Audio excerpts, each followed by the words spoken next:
What we're going to be doing is going through the evaluation process in the sense of how to complete pre- and post-conference forms, how to view your observations, how to submit response comments if need be, and then how to sign off. And then also we're going to be going over how to add professional development hours directly into the system, as well as creating your professional development plan in the system for the current school year. And then we'll wrap it up with SGOs and how to create an SGO in the system. At any point, if you have any questions, please feel free to submit them into the chat. I do have Jessica Hines, who works with me in this call as well, who will be monitoring the chat and be able to jump in and kind of give you quick questions if I don't see it right away. I will also have certain points where I kind of break and ask if people have questions at random after we kind of clean up one little topic. So if you feel free to wait until then, you can do that as well. So we're going to begin. And today in the portal, we're going to start under the evaluations tab on the top right. You're going to have 3 subtabs: My Evaluations, Professional Development, and then SGO. So under My Evaluations, you're going to have calendars, observations, scoring summary, and then NJ Smart. So we'll start with the observations because this is going to be the tab that you're spending most of your time on, if not all, when you're looking at your evals, as well as it's kind of like the default tab for this section of subtabs. So the way the system works is we have something we like to call them our note cards. So each of these event note cards will stand as a separate observation throughout the school year. When it comes to your observations, you will have the announced and the summative, which will be in this dark blue color, always visible to you from the start of the year once they push out the records and they start scheduling out observations. The unannounced ones will not be visible to you until the observer has made it clear in the system that they want to now show you how the observation went and what took place. The announced is always visible because you'll need to be able to fill out a pre-conference form, or at least schedule a pre-conference meeting. So you'll need to be able to see that ahead of time. What will happen is you just won't see any of the scores or the notes for the observation until the observer makes them visible to you on their end.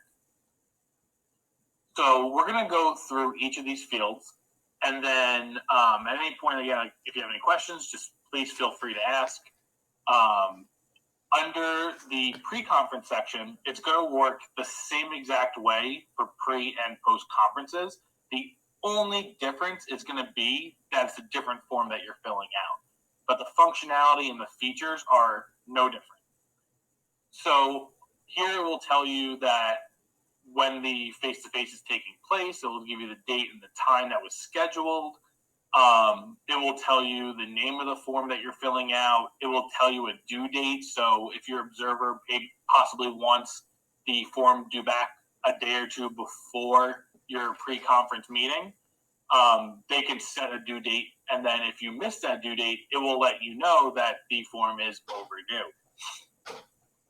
When it comes to any of the scheduling functionality in the system for pre-post observations, you will receive an actual email from the system that's letting you know that your observer has scheduled a pre-conference or they are scheduling your announced observation. And you'll receive an email from our system, and then you can actually, at the bottom of those emails, there's a little iCalendar invite.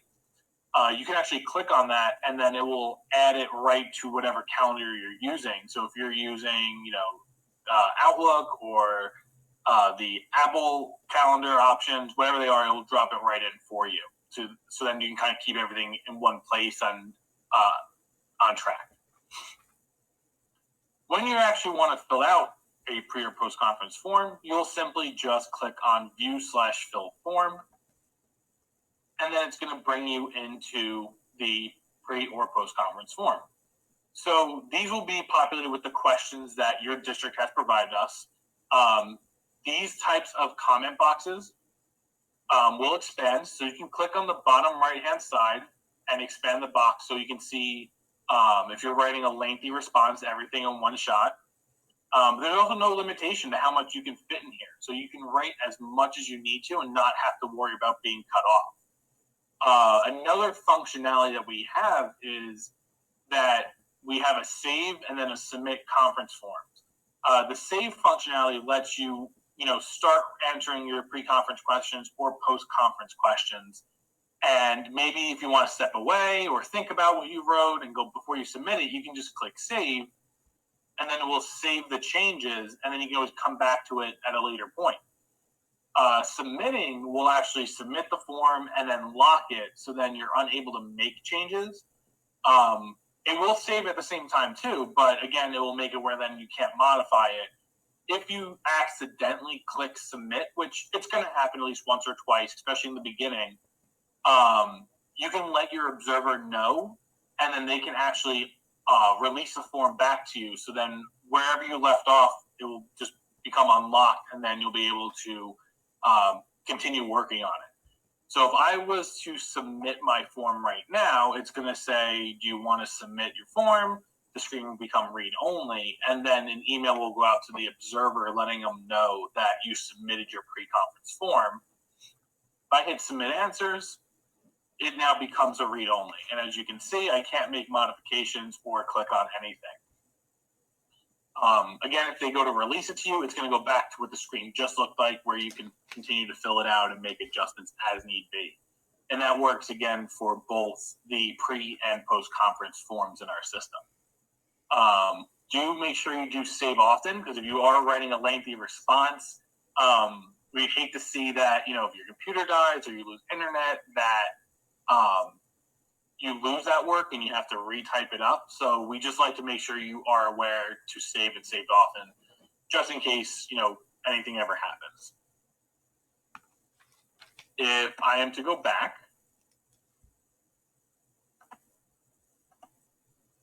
it'll bring me back to this screen. And then again, like I said, it will be the same exact thing for post conferences. It will just be the different questions. When you're writing any responses,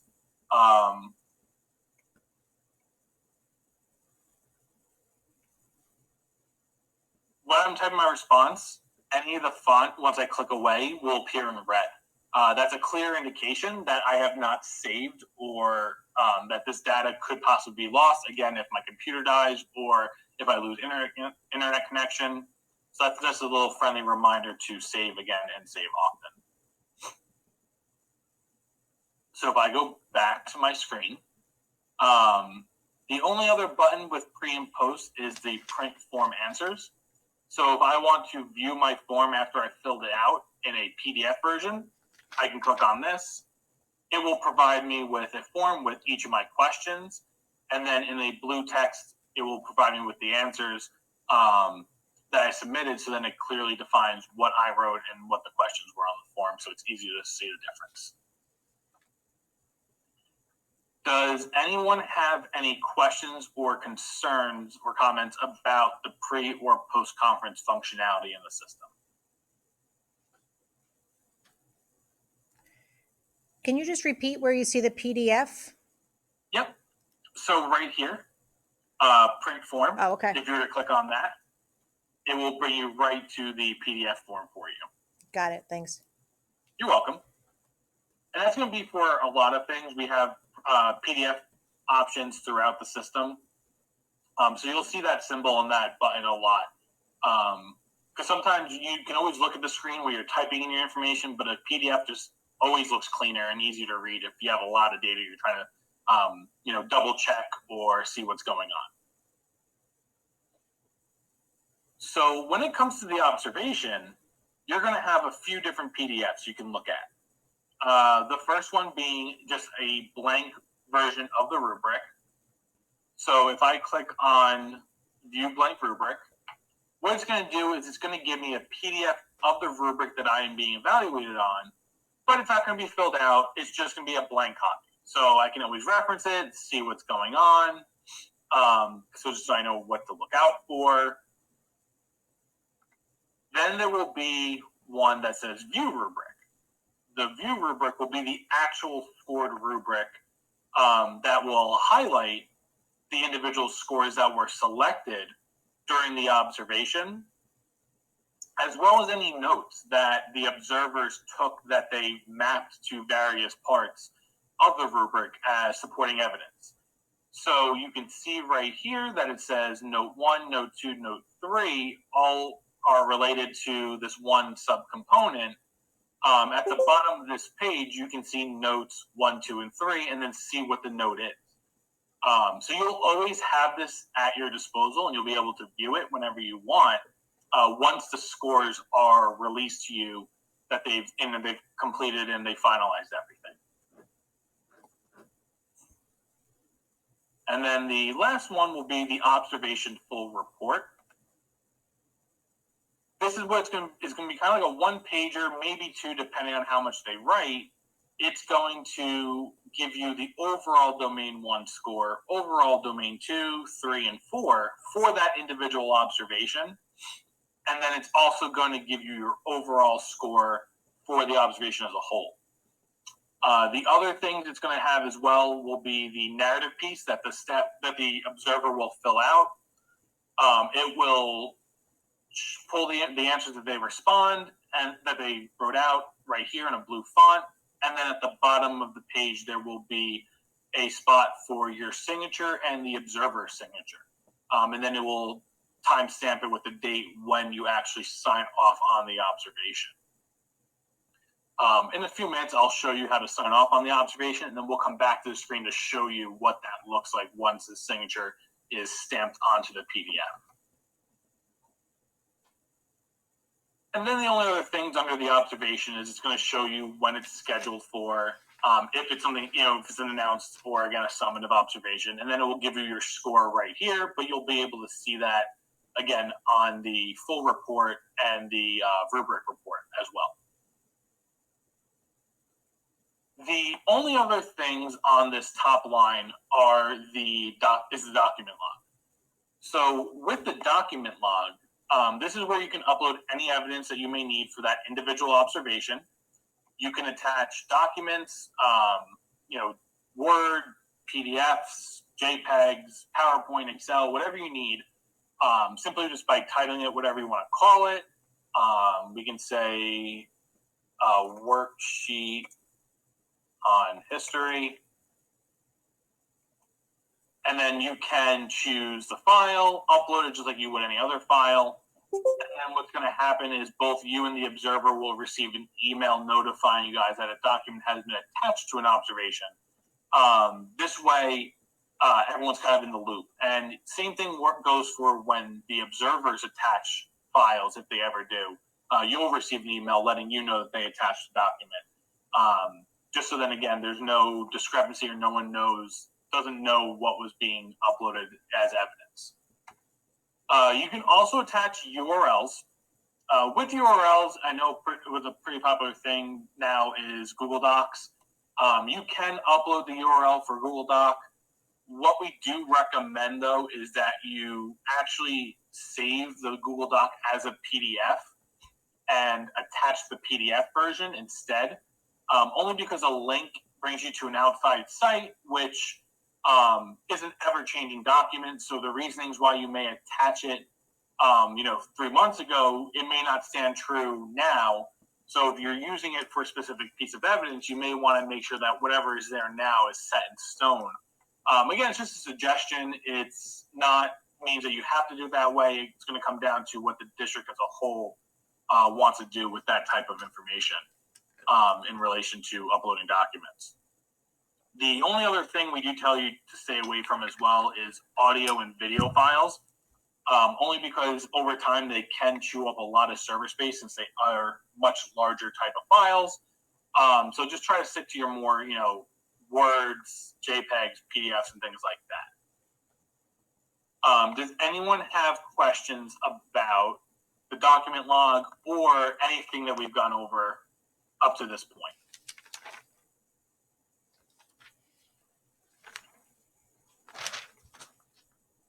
All right, so the next thing would be response comments. So you'll be able to submit any response comments that you want before signing the observation. If I click on that, it's just going to bring up a comment box. You can type out, whether it's a, thanks for coming into my class, or maybe if you do have maybe some type of rebuttal, you can enter that here as well. But you'll have this functionality where you can do that until you sign off on the observation. And then simply you just click save once you want to submit your comment. Once everything is said and done, you will have a sign button where you can click sign observation. And what it's going to do is it's going to require your PIN. The PIN is going to be what was set up for when you created your signature PIN for the employee forms that you're filling out on a daily basis. So it's going to be the same exact PIN throughout the entire system. So you'll enter that in and click sign. And then what it's going to do, it's going to stamp your signature right onto the observation. And then once either my signature or the observer's signature is on the observation, everything that is there is locked. If for any reason you sign off by mistake, you can let your observer know. They can remove the signature, and then you can go in and make an adjustment if need be. The other thing just to keep in mind is if a signature is ever removed from an observation, anyone who signed off on it, whether it's the observer, the employee, or both, will receive an email letting them know that the observation has been unsigned. This way they can then go in and make sure they re-sign it once it is ready to be re-signed off on. Again, that communication process, we like to make sure it's clean and streamlined, so you'll be receiving a lot of emails, but it's all things to kind of make sure that things are getting done and not forgotten about. If I go back to the full report, now that I've signed up on the observation, and I scroll to the bottom, you can see that now my signature is stamped onto the form as well as the date that it was signed off. This will be the same for observations, PDPs, and SGOs. It will do the same exact thing. Does anyone have any questions about how to view observations, how to view scores, signing off, uploading documents, anything at all you could possibly think of?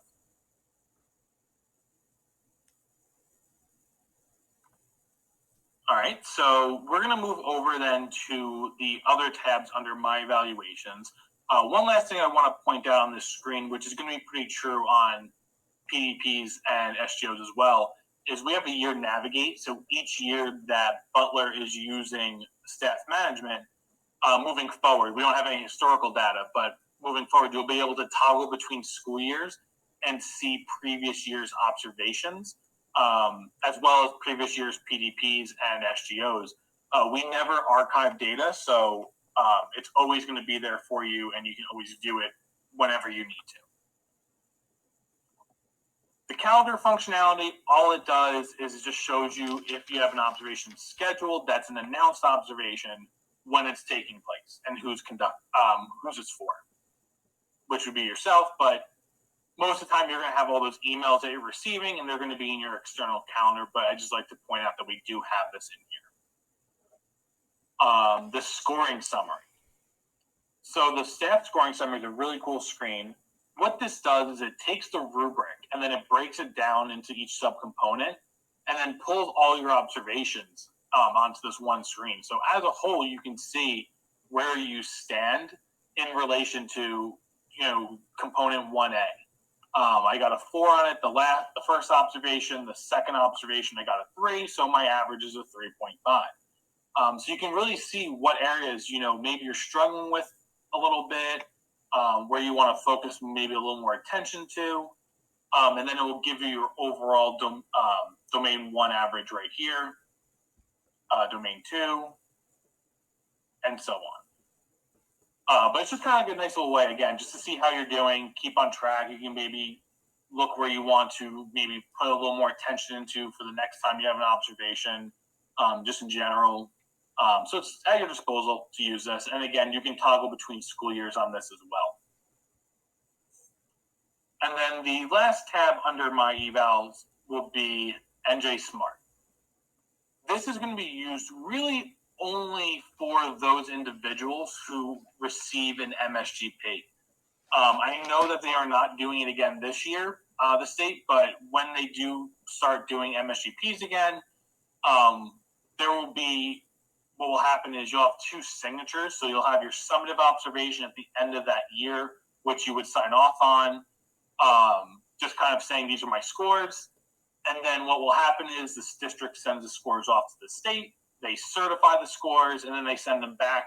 They're then uploaded into the system, and then you'll do a second signature sign-off on this screen, where you can see right here, it was signed off, and you'll have a little sign button saying that you're acknowledging the certified scores that the state has sent back.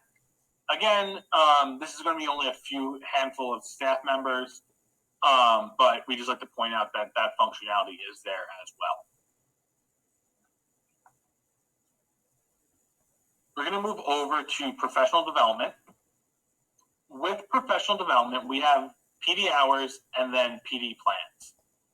With the PD hours, this is where you'll be able to log in each of your events that you're attending, that you're receiving hours for. When you want to add a record, you simply click Add Professional Development Record.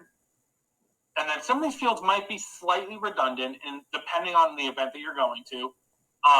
For example, like name of provider, this one could be, Genesis, presenter's name is Tom, the title of activity is employee portal,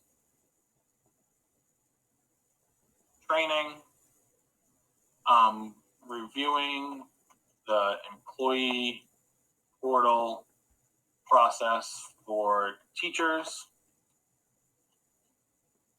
And then you can put in a date. If you're using attendance, which you're not right now, you would be able to fill that out if you need to. Location, virtual, presenter. So this is where, again, it gets a little redundant because it's like educator / presenter's name or presenter / facilitator's name. So you don't have to fill out both, but you can if you need to. Then you have the amount of hours that you would be getting for it. And then if you have any travel costs, you'll be able to add that in here, so then everything's documented. And then an additional comment. When it comes to adding a record, the two big things the system is always going to look for, and it will not let you add the record if they are not filled out, is how many hours are you getting and the date of the event. Those are the two most crucial. Because if you add those, if you leave those blank and you click add, it's going to not create the record. But if you put those in at a minimum and then go back in and fill out the other information, you'll be okay. It will let you. Another little thing we have is number of copies. So maybe you attended a 2-day event. So what you can do is you can say, give me 2 copies.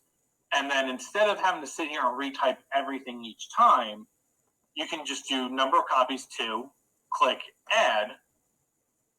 It will give you 2, and then you can go under properties of one of them and then just change the date and say, okay, this one took place on the 24th. And then hit save. And if I go back to my hours, it will now make the adjustment.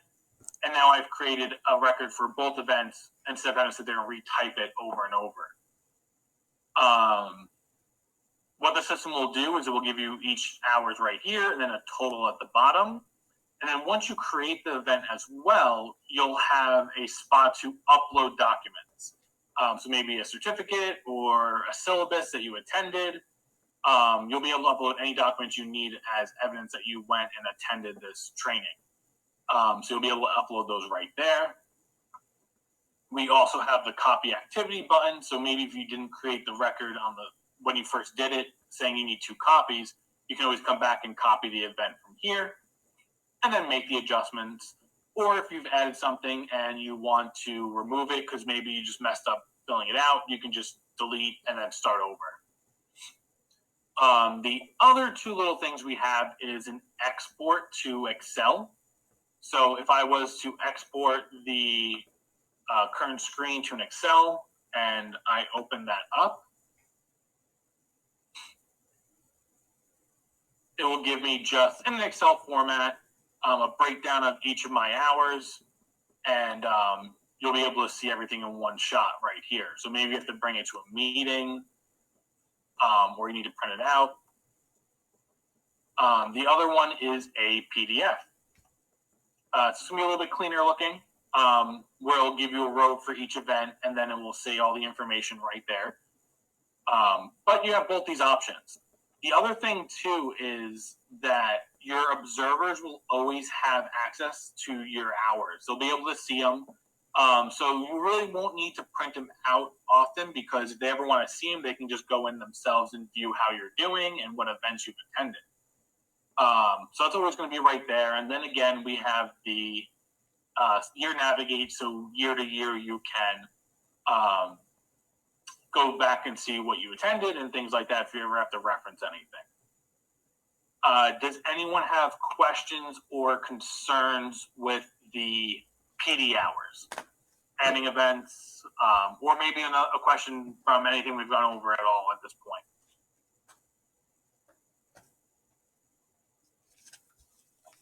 All right, so next we're going to be looking at plans.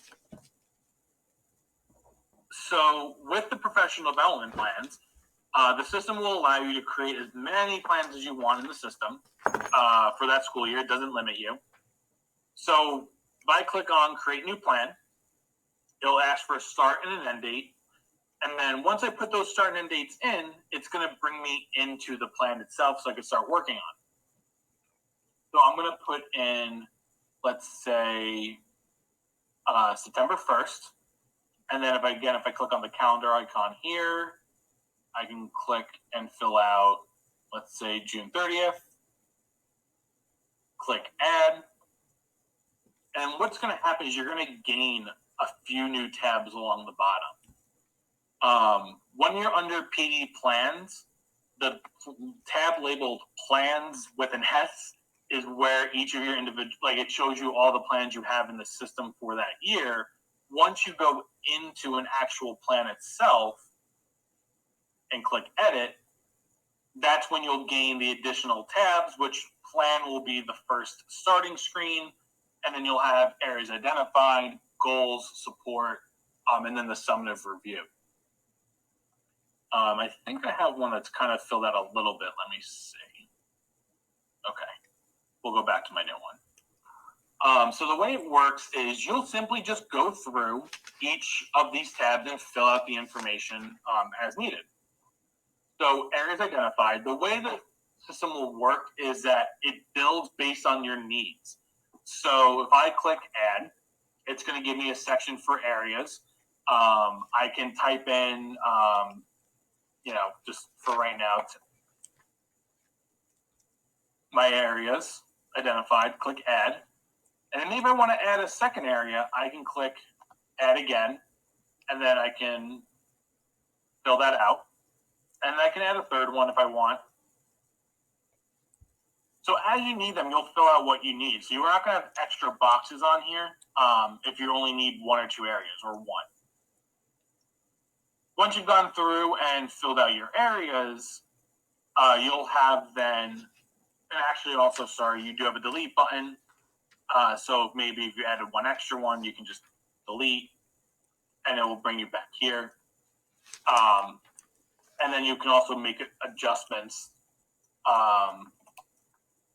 right here on the screen, and then click save. I apologize about skipping over that for a second. Then you can go to your goals, and it's going to work the exact same way. So you can fill out what your goals are,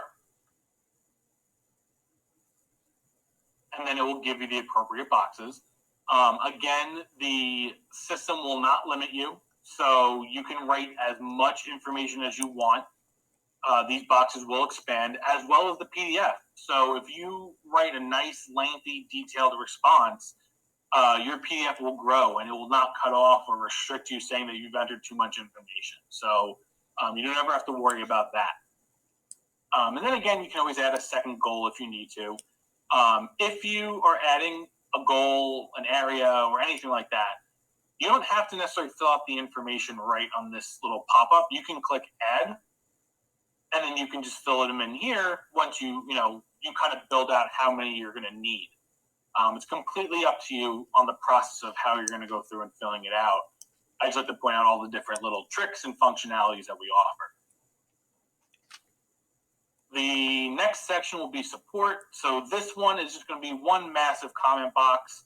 You'll be able to document any support that you'll be receiving to help you accomplish your goals for the school year.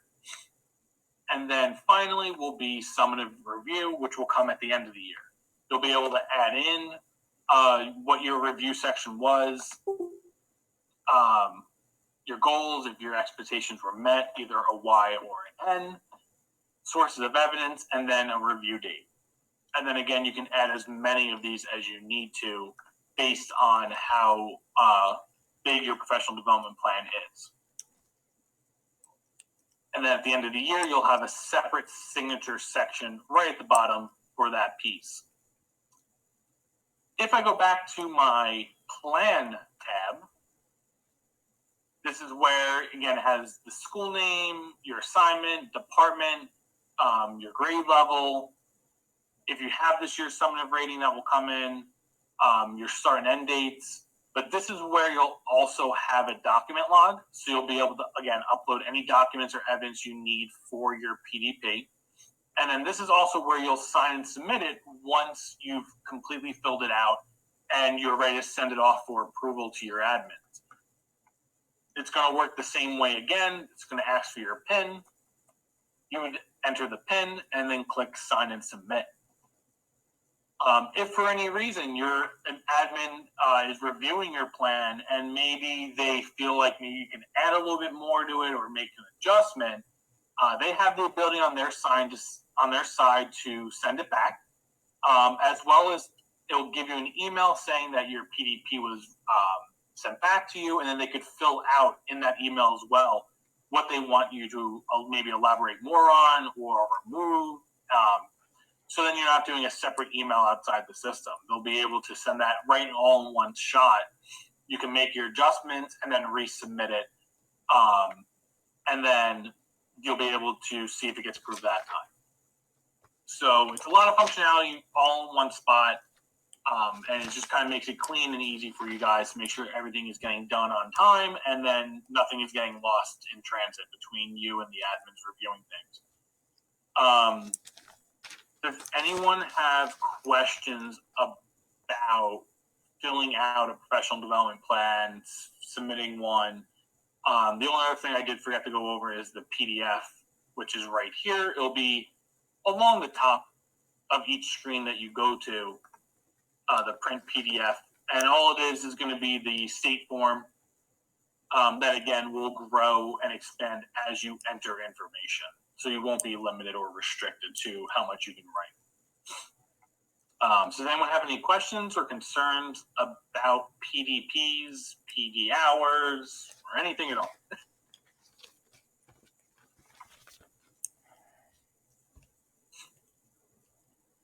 All right, so then the last piece we're going to review today is going to be SGOs.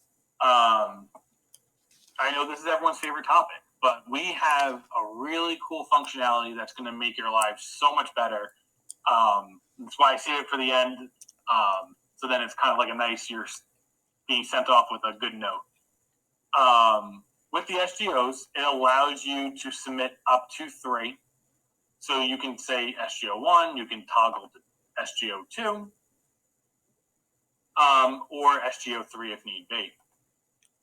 But when you go to start and create an SGO, it's going to say start a new SGO form. I'm going to click OK, and then it's going to populate. So with SGOs, the system is a little finicky, but not in a bad way. It's because it looks for very particular fields and certain things. And I'm going to point that all out to you. And you'll see why at the end of the SGO piece. So at the top, you're going to have your sign and submit button. You'll have a way of viewing the PDF once you're filling it out. And then you'll have a document log. If you're starting to fill this out and you want to scrap it and start from the beginning, you have a delete this form option as well.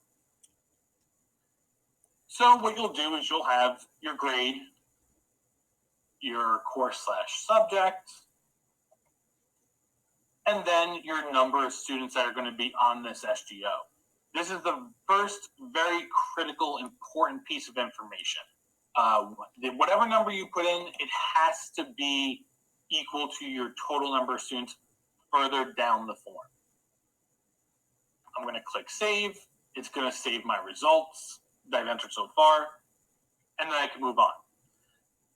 The standards, rationale, and the assessment with the predefined standards, that is if the district wants to push out a predefined set of standards to you.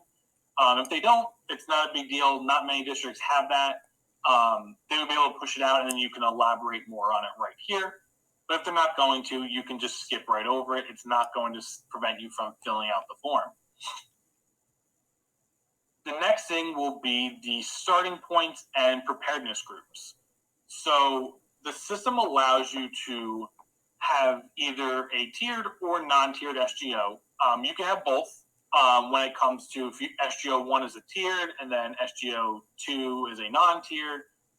The way you distinguish whether an SGO in the system is a tiered versus non-tiered is simply just by when you add your preparedness group, you can title it whatever you want and call it, group 1, 2, 3, ABC, red, blue, yellow, doesn't really matter.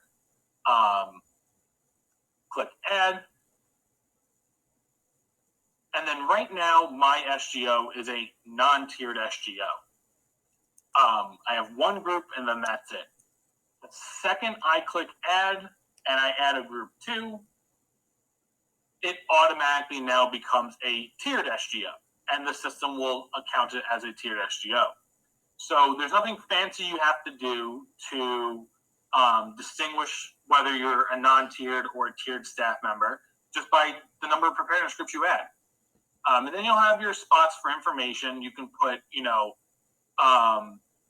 different pieces like, maybe who's going to be in the groups, how you're distinguishing who falls under the groups. You have different options, whatever you want to fill into these different boxes. You don't have to use them all. You can use one of them. We just like to give you ample space to fill out information. And then you have a nice little save button right here. Each time I add a preparedness group, if I scroll down, it's going to add a group automatically right here.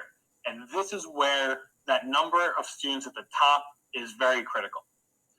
So right now I have 2 groups on this SGO. So the system is telling me, hey, you have 0 number of students between both your groups, but it says you have 50 total on the form. So if I add 25 and 25 and click save, the system is happy and it says I have 50 out of 50 kids and I'm good to go. If I have maybe one more or one under, it's going to give me that warning again and say your numbers don't equal, they don't match up. So it's always important to make sure that the total number of students in all your groups equals to the number of students up here. And again, we have that little functionality right here to let you know where you stand currently.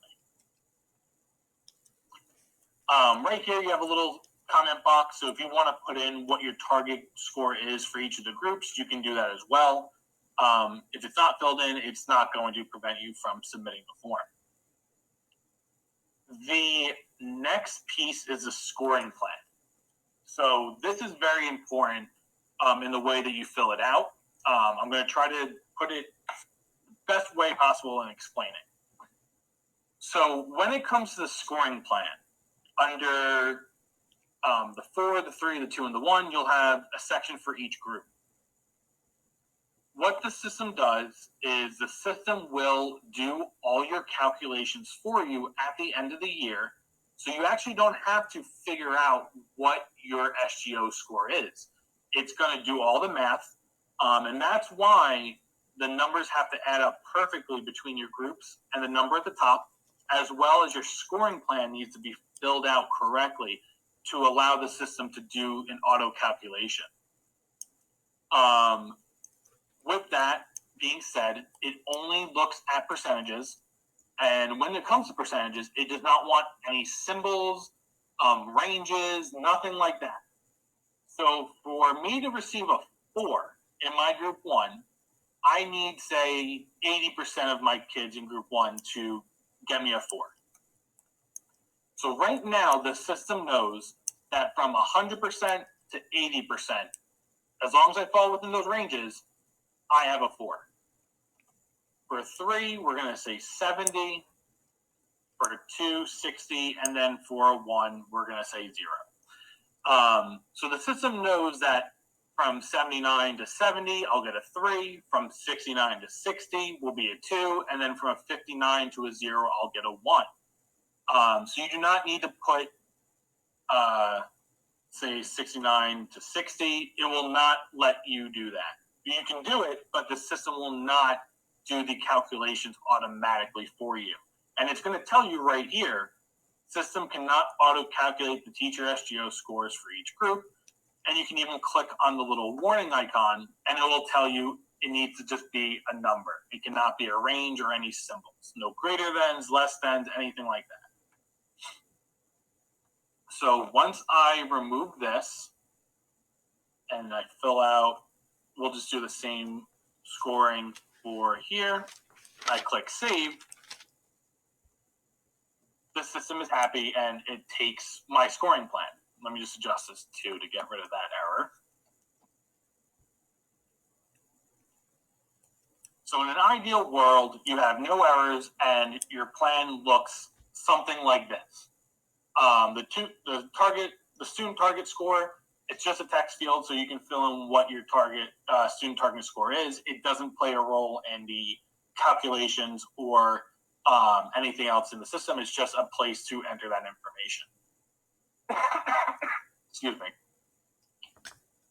Does anyone have any questions so far on the scoring plan, the preparedness groups, or anything on the SGO piece so far?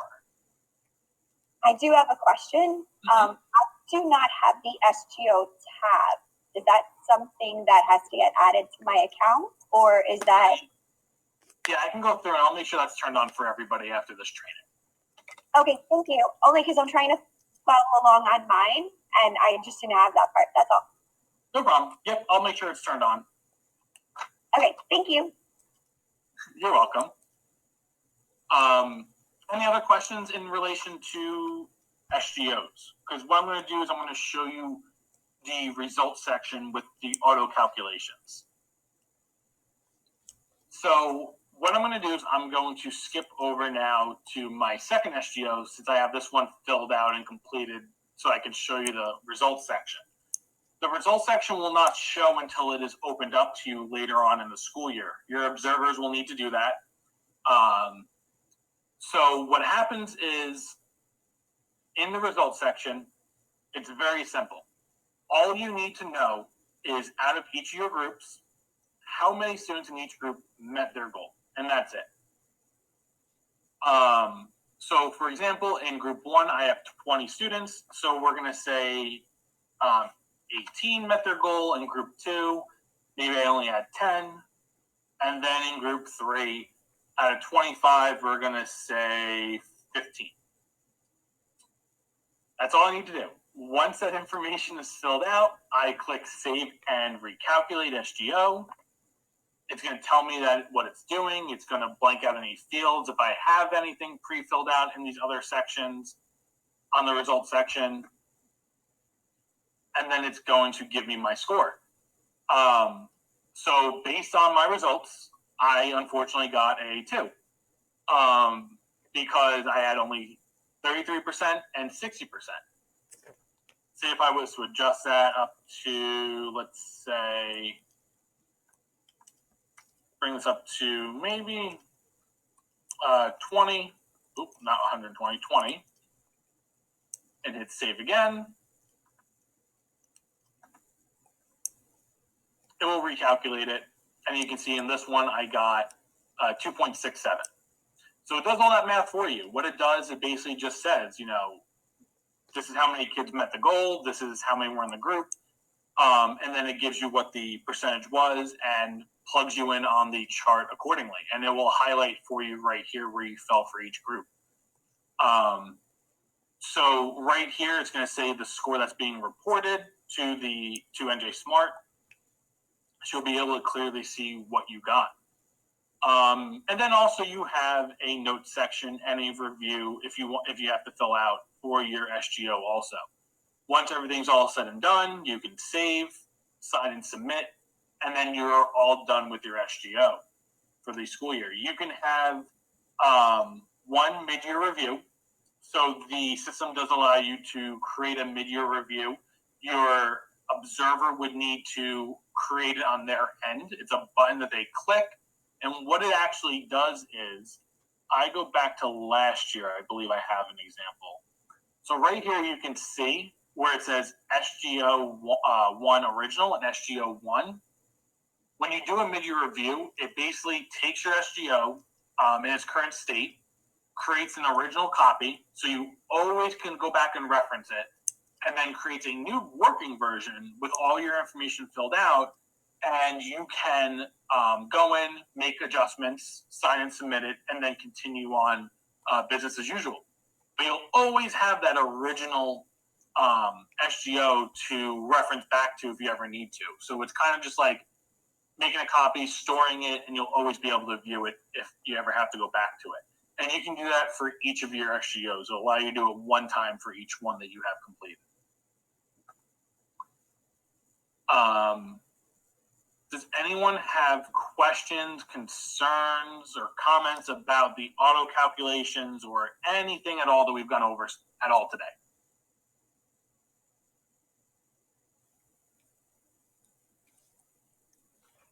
All right, so the last thing I do want to show everybody is something called our wiki. So at any point during your time using the employee portal, if you're on a screen and you forget what to do next or you have questions, in the upper right corner, we have this blue question mark. If you are to click on that, what it does is it brings you to our online documentation, or we call it our wiki, and it will tell you, based on the screen that you're on, which is the SGO screen, you're looking at creating an SGO, and it's going to walk you through the steps of how to fill it out. So what happens is the system is designed to bring you to the screen where you are going to need the online documentation for. So if I'm under professional development, and again, I click on the wiki, it's going to bring me to tracking professional development hours. So it makes it nice and easy for you to locate that online support if you ever need it. You can also, in the corner right here, there's 3 little dots. If you were to click on that, you can always export these documents as a PDF or a Word document and save them locally to your computer if you ever want to. Besides that, that is everything I have for you guys today. Are there any last-minute questions or comments or concerns anyone may have at all in relation to what we covered today?